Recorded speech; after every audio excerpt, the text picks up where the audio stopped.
ஓம் சாய்ராம். என் அன்பு செல்லமே, என்னுடைய அழகான தங்கமே, உனக்கு ஒரு விஷயத்தை சொல்லதான் நான் வந்தேன். உன்னுடைய குடும்பத்தில் நடக்கிறது, அதாவது உன்னுடைய உறவுகள் செய்கிறது, அது உன்னுடைய குடும்பத்தில் ரொம்ப கஷ்டப்படுத்துறது. இந்த ஒரு விஷயத்தை தான் நான் இன்றைக்கி உனக்கு சொல்ல போகிறேன். என்னென்னா, உன்னுடைய உறவுகள் சிலர் இருக்காங்க. சிலர் என்ன நினைக்கிறாங்க, என்ன செய்கிறாங்க அப்படின்னா, 2 பேர் சேர்ந்துக்கிறாங்க. 2 பேர் சேர்ந்துக்கிட்டு ஒரு ஆளை தள்ளி வைக்கிறது. அதை தான் ஒன்று செய்கிறாங்க. சரியா? உன்னை 2 பேர் சேர்ந்துக்கிறாங்க அப்படின்னா அந்த இடத்துல உன்னை தள்ளி வச்சிடுறாங்க.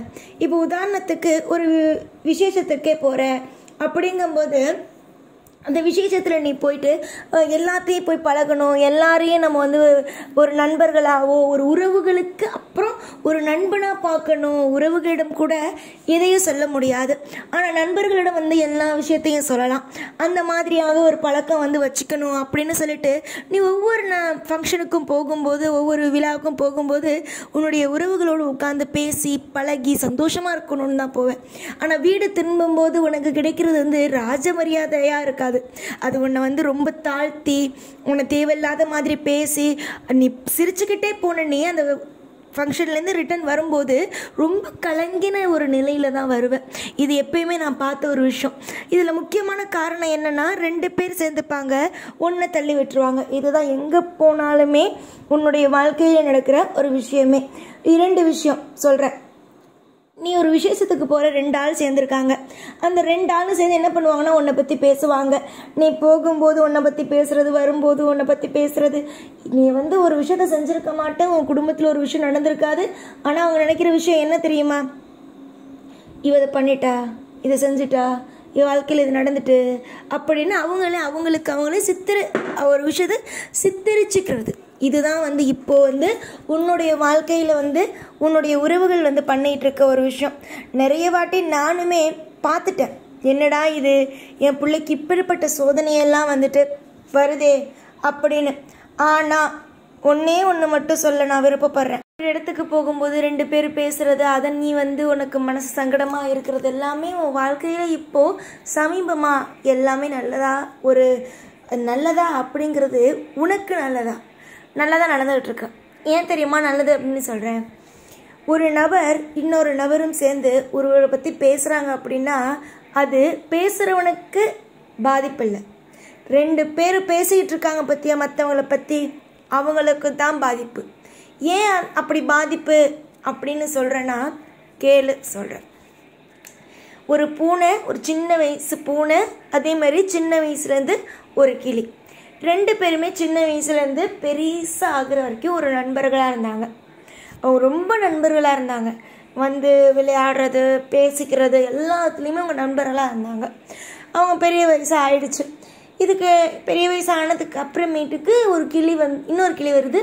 அந்த கிளி இந்த கிளியோடு நண்பன் ஆகுது.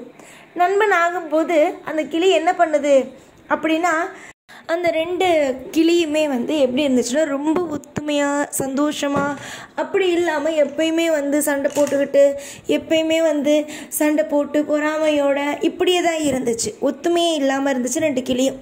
அதுக்காக என்ன பண்ணுச்சு, அந்த பழைய கிளி அதுக்கு தான் ஏற்கனவே பூனை அப்படிங்கிற ஒரு நண்பன் இருக்காங்கல்ல, அந்த நண்பனோட அந்த நண்பன்கிட்ட போய் சொன்னிச்சு, இந்த மாதிரி அந்த புதுசான வந்த கிளி என்னை ரொம்ப ரொம்ப தொந்தரவு பண்ணுது, என்கிட்ட சண்டை போடுது, பிரச்சனை பண்ணுது அப்படின்னு சொன்னிச்சு. அதுக்கு அந்த பூனை என்ன பண்ணுச்சு, அந்த கிளியை கூப்பிட்டு எதுவும் பேசாமல் அந்த பூனை அப்படியே அந்த கிளியை சாப்பிட்டுடுச்சு. சாப்பிட்டதுக்கு அப்புறமேட்டுக்கு அதுக்கு இன்னொரு விஷயம் தோணுச்சு, கிளியோட கறி இவ்வளோ டேஸ்ட்டாக இருக்குது, இவ்வளோ அற்புதமாக இருக்குது. இத்தனை ஆண்டு இது தெரியாமல் போயிட்டு இத்தனை ஆண்டு நம்ம இந்த கிளியோடையே பழகிருக்கோமே அப்படின்னு சொல்லிட்டு உடனே அந்த கிளியை தின்னுட்டு.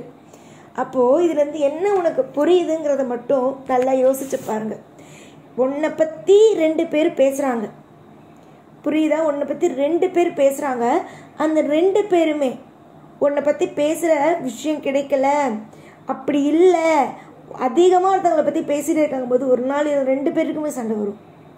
அதுதான் வாழ்க்கையில் நடக்க போகுது. அவங்களே அவங்களுக்கான தீய வினையை தேடிக்கிறாங்க. நீ அதுலேருந்து ஒதுங்கிட்ட, நம்மளை பற்றி பேசுகிறாங்க, நம்மளை பற்றி எல்லாமே செய்கிறாங்க அப்படின்னு தெரிஞ்சுக்கிட்டு இந்த கதையிலிருந்து நீ என்ன தெரிந்து கொண்டாய்? ஒரு விஷயம் தெரிந்து கொண்டாயா? இன்னைக்கு உன்னை பற்றி பேசுகிறவங்க நாளைக்கு ரெண்டு பேருமே அடிச்சுக்கிட்டு சண்டை போட்டுக்கிட்டு பிரிய போகிற ஒரு ஆள் தான். அதனால இன்னைக்கு உன்னுடைய வாழ்க்கையை பார்த்து ஒருத்தவங்க பேசுகிறாங்க அப்படின்னா அதை நினச்சி எதையுமே நினச்சி கவலைப்படாமல் இதெல்லாம் என்னைக்கு பிரிய போகிற ஒரு உறவு தான் அப்படின்னு விடு. யாருமே சரிதான், யாரையும் பற்றி பின்னாடி பேசக்கூடாது. அப்படி பேசுகிறாங்க அப்படிங்கிற பட்சத்தில் அவங்களுக்கு அவங்களே ஒரு மிகப்பெரிய ஒரு விஷயத்த செய்ய போகிறாங்க அப்படிதான் அர்த்தம். 2 பேர் பேசுகிறாங்கன்னா 2 பேர்த்துக்குள்ள நிச்சயமாக சண்டை வரும். இன்னைக்கு மற்றவங்கள பற்றி பேசுவாங்க, நாளைக்கு தன்னை பற்றி பேசியே சண்டை வந்துடும். புரிஞ்சுதா? உன்னுடைய வாழ்க்கையில் யாரெல்லாம் உனக்கு துரோகம் செஞ்சு யாரெல்லாம் உனக்கு மனவேதனை கொடுத்துருக்காங்களோ அவங்கெல்லாம் நிச்சயமாக வாழ்க்கையில் தண்டிக்கப்படுவாங்க. அவங்களுக்குள்ள சண்டை நிச்சயமாக ஒரு மிகப்பெரிய ஒரு விஷயத்த அவங்களே இழக்குவாங்க. இதுதான் உண்மை. நல்லது நடக்கட்டும்னு நான் உனக்கு ஆசீர்வாதம் செய்கிறேன். என்னைக்குமே சரிதான். உன் வாழ்க்கையில் நான் எப்பயுமே உன்னை விட்டுட மாட்டேன். உன்னை என்னைக்கும் கைப்பிடிச்சு தூக்கி விடுவேன். இன்னைக்கு சில பேரை உனக்கு காமிச்சிருக்கேன். யார் யார் எப்படி என்ன ஏது அப்படின்னு காமிச்சிருக்கேன். எல்லாரையும் புரிஞ்சுக்கோ.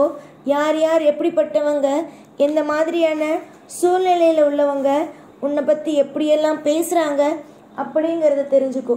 அதை விட்டுட்டு எப்போ பார்த்தாலும் இவங்க என்ன இதை பேசிட்டாங்க அவங்க அதை பேசிட்டாங்க அப்படின்னு நினச்சி கவலைப்படுறதெல்லாம் விட வாழ்க்கையில் நமக்கானது நமக்கு கிடைக்கும். நம்மளை பற்றி ஒருத்தவங்க தப்பாக பேசுகிறாங்க, அவங்க நிச்சயமாக ஒரு நாள் தெய்வத்தால் தண்டிக்கப்படுவாங்க அப்படின்னு நம்பு. என்னைக்குமே நீ வணங்குற தெய்வம் உனக்கு பொய்யான விஷயத்தையும் செய்யாது. உன்னை மற்றவங்க பேசுகிற விஷயத்தை பார்த்துட்டு அப்படியே அமைதியாகவும் இருக்காது.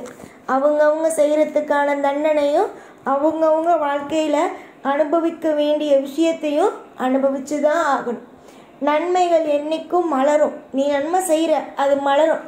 தீமை செய்கிறது ஒருத்தவனை பற்றி பேசுகிறதா இருக்கலாம், ஒருத்தவனை பற்றி தப்பாக பரப்புகிற விஷயமா இருக்கலாம். எதா இருந்தாலுமே சரி அவனை அழிக்கும். உன்னை ஒதுக்குறாங்க ஒரு இடத்துலனா அந்த இடத்துல நீ நவுந்து நெல்லு. அப்புறம் நீயும் அந்த இடத்துக்கு போயிட்டு நீனும் அப்படி மாறிடுவேன். உன்னை ஒரு இடத்துல ஒதுக்குறாங்க அப்படின்னா அந்த இடத்துல நீ ஒதுங்கிடு. அவன் செய்கிற விஷயத்துக்கு அவன் தண்டனை அனுபவிப்பான். நிச்சயமாக உன் வாழ்க்கையில் ஒரு மிகப்பெரிய ஒரு மாற்றமோ திருப்பமோ கண்டிப்பாக வரும். அவசரப்பட்டு எந்த ஒரு விஷயத்திலேயும் மனதை மட்டும் என்னைக்கு விட்டுறக்கூடாது. சந்தோஷமாக இருக்கணும். ஏன்னா யாரையும் எப்பையும் எந்த ஒரு விஷயத்துலையும் நம்பி எந்த ஒரு காரியத்திலையும் இறங்குறதில்ல. இந்த பூமிக்கு பிறக்கும்போது யாருடைய துணையோடு நீ பிறக்கலை, தனியாக தான் பிறந்த. இந்த பூமியிலேருந்து போகும்போது தனியாக தான் எல்லாரும் போக போகிறீங்க. அதனால யாரையும் நடுவில் வர எத்தனை பேரும் உனக்கு சாதாரணமான ஒரு ஆள் தான். வீட்டில் இருக்காங்கல்ல அவங்களே நீ பார்த்துக்கோ, சாதாரணமான ஆள் தான். ஒரு நாள் வருவாங்க, வாழ்க்கை முழுக்க கூட வருவாங்க. அவங்கவுங்களுடைய கடமையை செய்வாங்க. அவங்கவுங்களுக்குன்னு விதிக்கப்பட்டதை ஒன்று ஒன்றா பார்த்துக்கிட்டே இருப்பாங்க. புரிஞ்சுதான்? இதுதான் அவங்க வாழ்க்கையில். நீ தான் உனக்கு நிரந்தரம். நல்லதே நடக்கட்டும். எப்பொழுதும் உன் கூடவே இருப்பேன். ஓம் சாய்ராம்.